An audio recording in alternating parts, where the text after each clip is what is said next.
একটু সাবধানে গাড়ি রাইড করবেন, কারণ যে আপনি যদি দুর্ঘটনা আপনি নিশ্চয়ই পাহাড়ের নিচে পড়ে যাবেন। তো এখানে গাড়ির গতি অবশ্য কম রাখবেন, আর আপনার ইঞ্জিন ব্রেক রাখবেন। এই ইঞ্জিন ব্রেক হচ্ছে এইটাই, ক্লাসের গাড়ি আস্তে আস্তে যাইতেছে। তো এখান থেকে একটু টান লইতে হবে, দিন খারাপ রাস্তা একেবারে।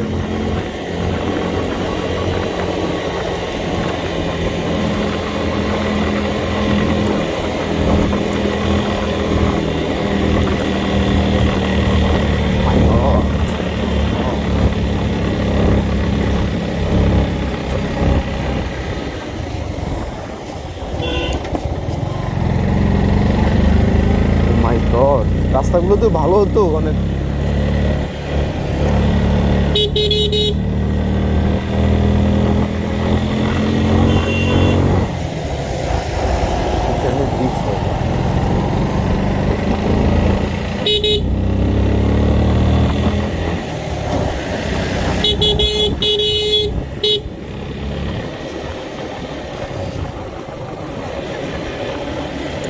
Wow, shit.